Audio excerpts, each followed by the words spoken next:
अब वो अंधकासुर की उत्पत्ति शिव के द्वारा हुआ था। समझ रहे हैं? अंधकासुर के पास आंखें नहीं थी, लेकिन शब्दवेदी बाण मारता था। जी, शब्दवेदी बाण मारता था, और ऐसा बाण नहीं मारता था कि कोई कृत्रिम बाण हो, जैसे दशरथ ने मारा था। श्रवण के पिता दशरथ ने वो श्रवण कुमार, हाँ, उसको विकल्प मिला ना, ऐसा शब्दवेदी बाण नहीं मानता। दशरथ को तो कृत्रिम और विकल्प में अंतर नहीं समझ में आया, इसलिए उनको ऐसी स्थिति बनी। खैर, ये अंधकासुर जो था, अंधकासुर के अंदर ये इच्छा बनी कि मैं ब्रह्मा को खुश करने के लिए साधना करूं, और ब्रह्मा को खुश करने के लिए साधना किया, और उसके साधना से ब्रह्मा जी खुश भी हुए, दर्शन दिए। बोलो कि वरदान मांगो, मैं तुमसे खुश हूं। कहा ऐसे वरदान नहीं मांगेंगे, मुझे त्रिवाचा दीजिए। कहा दूंगा दूंगा दूंगा। चलो, कहा जितना बड़ा पृथ्वी है उतना बड़ा मैं हो जाऊं। समझ रहे? जितना बड़ा पृथ्वी है उतना बड़ा मैं हो जाऊं। अब चूंकि त्रिवाचा दिए ही थे, उन्होंने खाए। एवं मस्त ऐसा है। अच्छा ये बताइए, जन्मदिन में हम आप बलून यूज करते हैं ना, गुब्बारा, गुब्बारा का एक पैकेट अपने जेब में ला सकते हैं कि नहीं? अब एक से फुलाई अगर दे दे दुकानदार, तुम झोरों में न आए। समझ रहे? जैसे ही एवं मस्तु कहा, वैसे ही अंधकासुर का अहंकार बढ़ने लगा। जब उसका इतना विस्तार हो गया, तो इसी प्रकार से कुछ लोग, जैसे हम आप बैठे हुए हैं, पूजा कर रहे थे, तो कुछ लोग पूजा कर रहे थे त्रिदेवों की, और वो जिधर चलता था सब हेना कि नहीं, सब समाप्त कर देता था। खड़ा हो गया, रुक गया, क्या कर रहे? कहा हम त्रिदेवों की पूजा कर रहे हैं। कहा कौन है त्रिदेव? अब 15वें महले वाला व्यक्ति को नीचे वाला व्यक्ति तो मछली दिखाई देगा ना। हाँ? अब वो इतना लंबा हो गया था, इतना बड़ा हो गया था, तो ब्रह्मा हुमा की माछी दिखाते रहे। लेकिन राक्षस इतने गड़बड़ होते हैं कि वो आसान मंद तो होते नहीं। उन्हीं ब्रह्मा से पाया वरदान, और उन्हीं को पहचान नहीं रहा, तो कहा कि आप लोग हमारी पूजा करें। अच्छा ये बताइए, कोई अपरिचित व्यक्ति अगर आपसे कहता कि हमसे पूजा करा दो, गणेश लक्ष्मी का पूजन हम बहुत बढ़िया कराते हैं, तो आप कॉन्फिडेंस से कराते?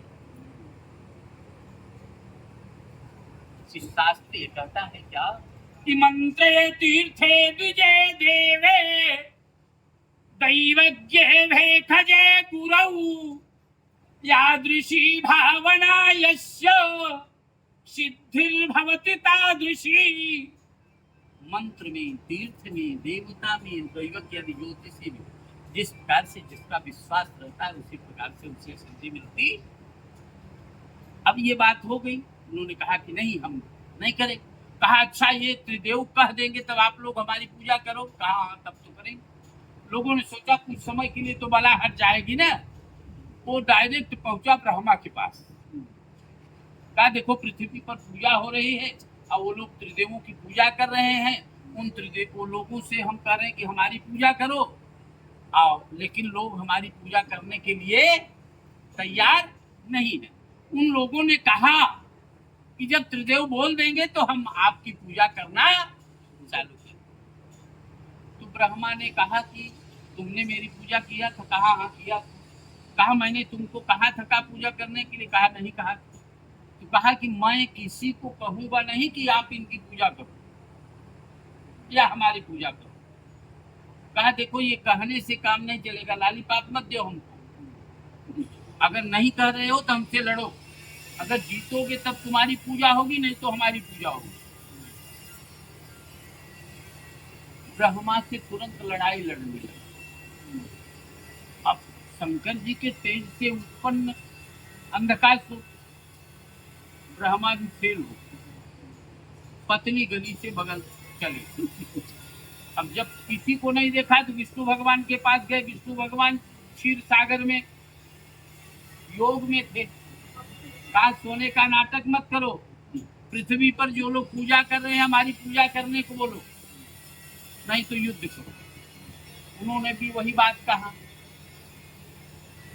विष्णु भगवान से भी युद्ध हुआ। विष्णु भगवान भी परास्त होकर के पत्नी के नीचे बगल हुआ। तीसरे शिव के पास गए, शिव से भी युद्ध हुआ।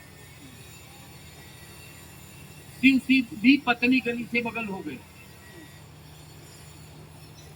तीनों देवता एक साथ मिलकर के विचार करने लगे किया क्या जाए। अब कब तक वहां पहुंच गए जहां तीनों देवता एक साथ बैठे बात कर रहे थे। कहा एक मौका और देते हैं, आप तीनों एक साथ लड़ो, हम अकेले। अगर जीत जाओगे तो तुम लोगों की पूजा होगी, नहीं तो हमारी पूजा करनी।